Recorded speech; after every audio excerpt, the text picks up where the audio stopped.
Good morning friends. आज हम जो हमारे संगठन के सिद्धांत का हम चर्चा कर रहे थे उसी को हम आगे बढ़ाते हुए आदेश की एकता मतलब यूनिटी ऑफ कमांड पे चर्चा करेंगे। आदेश या कमान या इसको समादेश की एकता भी कहते हैं। इंग्लिश में इसको यूनिटी ऑफ कमांड ही कहते हैं। आप भी इसको यूनिटी ऑफ कमांड के नाम से याद रखेंगे तो अधिक ठीक रहेगा। इसमें कमांड शब्द एक महत्वपूर्ण शब्द है। कमांड शब्द सामान्यतः ये ऑर्डर, इंस्ट्रक्शन, डायरेक्शन इनसे रिलेटेड सा ही महसूस होता है ये। तो ये एक सशक्त शब्द है जो प्राधिकारी की इस अपेक्षा से जुड़ा हुआ है कि अधीनस्थ उसका पालन करेगा। इंस्ट्रक्शन या डायरेक्शन जब हमें मिलते हैं तो हम उस काम को करते हैं। तो ये शब्द मुख्यतः सैन्य प्रशासन में प्रयुक्त किए जाते हैं जहाँ नियंत्रण, अनुशासन और आज्ञाकारिता को सर्वोच्च माना जाता है। तो आदेश की जो एकता है उस सिद्धांत का पर्याय है जिसमें कर्मचारी को केवल एक ही अधिकारी से आदेश प्राप्त करना होता है। आदेश की एकता से भी आपको समझ में आ रहा होगा कि इसमें दो चीज़ें हैं, एक तो आदेश और एक एकता। तो इसका अभिप्राय सामान्यतः शब्दों में समझा जाए तो यही है कि हम एक कर्मचारी एक ही अधिकारी से आदेश प्राप्त करें, क्योंकि अगर दो आदेश देंगे तो उसमें विरोधाभास हो जाएगा। तो ऐसी स्थिति में आदेश की एकता उस सिद्धांत का पर्याय है जिसमें कार्मिकों को केवल एक ही अधिकारी से आदेश प्राप्त करने होते हैं। लोक प्रशासन से संबंधित संगठनों में भी आदेश की एकता का अधिकांशतः पालन होता है, लेकिन कभी कभी ऐसा प्रतीत होता है कि आदेश की एकता अर्थात एक कार्मिक एक अधिकारी का नियम लागू नहीं हो रहा है। व्यक्तियों के समूह से बने संगठन में सभी कार्यों एवं प्रक्रियाओं को सहज तथा व्यवस्थित ढंग से संचालित करने के लिए भी आवश्यक है कि प्रत्येक कार्मिक को स्पष्टतः ये पता हो कि उसे किससे आदेश प्राप्त करने हैं, अर्थात उसको आदेश कौन देगा।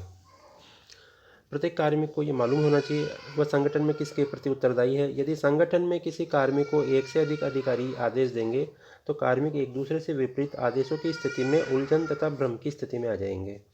अतः संगठनात्मक कार्य संचालन हेतु यह आवश्यक है कि प्रत्येक कार्मिक को ये स्पष्ट ज्ञान रहे कि उसे क्या करना है और क्यों करना है और कैसे करना है। स्पष्ट है कि इस आदेश की एकता का सिद्धांत इसमें सहायक होगा।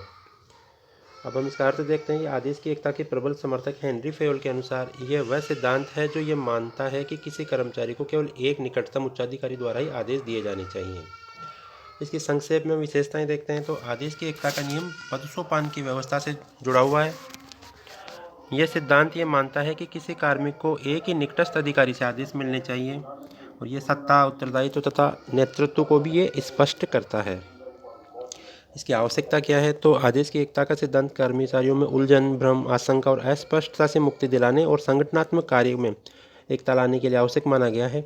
आदेश की एकता का जो लाभ है वो ये है कि इससे पहली बात तो ये कि इससे संगठन में सत्ता के सूत्रों के क्रम में स्पष्टता आ जाती है। प्रत्येक कार्मिक ये जानने लग जाता है कि उससे किससे आदेश प्राप्त होंगे या आदेश लेने हैं। स्पष्ट है कि वह आदेशकर्ता के प्रति उत्तरदायी भी रहेगा। दूसरी बात यह है कि इससे कार्य, आदेश तथा नेतृत्व में दोहराव नहीं हो पाता।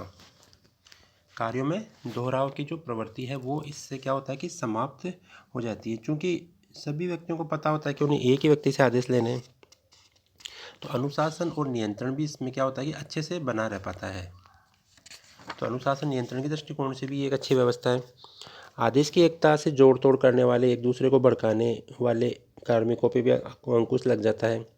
संगठन में कार्यकुशलता और शीघ्रता के लिए सिद्धांत अत्यंत आवश्यक है।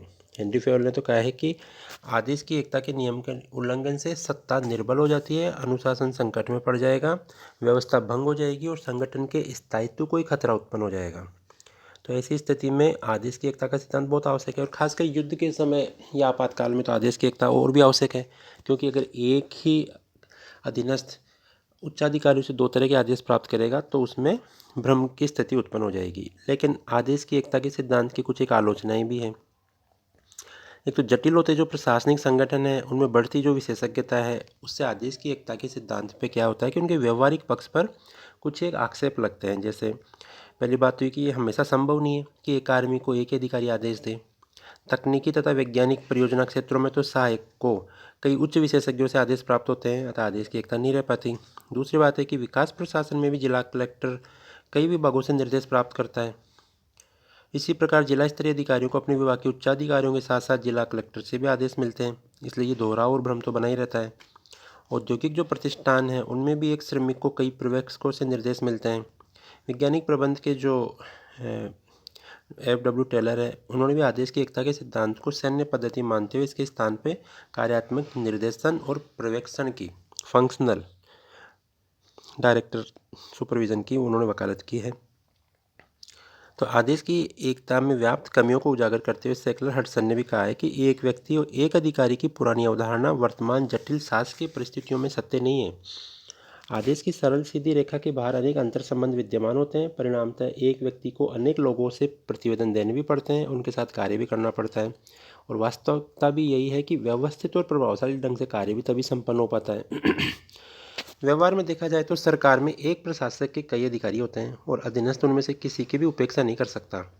एक से वह नीति के लिए आदेश लेता है, दूसरे से कर्मचारियों के लिए लेगा, तीसरे से बजट, चौथे से आपूर्ति आदि आदि अनेक इस तरह से आदेश की। तो कुल मिलाकर के कहने का अभिप्राय है कि आदेश की एकता के सिद्धांत का हर समय पालन करना आसान नहीं होता। आदेश की एकता के दोष आलोचना में गिनाए जाने वाले तर्क बहुत सशक्त नहीं है। आदेश के आलोचकों ने आदेश, निर्देश तथा प्रार्थना को समानार्थक माना है। वस्तु स्थिति यह है कि आदेश की एकता कमांड शब्द पर आधारित है। वास्तव में एक व्यक्ति को एक समय में आदेश तो एक ही उच्चाधिकारी देगा, शेष तो केवल निर्देश जारी करते हैं। कोई भी कार्य में कई उच्चाधिकारियों के प्रति प्रत्यक्षतः उत्तरदायी भी नहीं होता। विकास, प्रशासन, उद्योग, तकनीकी क्षेत्र में कई पर्यवेक्षक तथा अभिकरण मिलकर एक विशेष कार्य करते हैं। अतः ये एक समन्वयात्मक प्रयास होता है, न कि आदेश की अनेकता। तो कहने का अर्थ ये है कि आदेश की एकता लोक प्रशासन में प्रभावशालीता लाने के लिए एक अच्छा सिद्धांत है। यदि हम इस सिद्धांत को कठोरता से पालन करेंगे तो हो सकता है कुछ घातक परिणाम पैदा हों, किंतु ये परिणाम मतिभ्रम, अकार्यकुशलता, अनुत्तरदायित्व की तुलना में कुछ भी नहीं है, जो इस सिद्धांत के उल्लंघन करने पर पैदा होते हैं। अतः आदेश की एकता का लोक प्रशासन का या संगठन का एक महत्वपूर्ण सिद्धांत है और परीक्षा उपयोगी भी है। खासकर छोटे 50 या 100 शब्दों में अक्सर ही इस पे टिप्पणी पूछते रहते हैं, तो आप इसको विशेष ध्यान रखना है।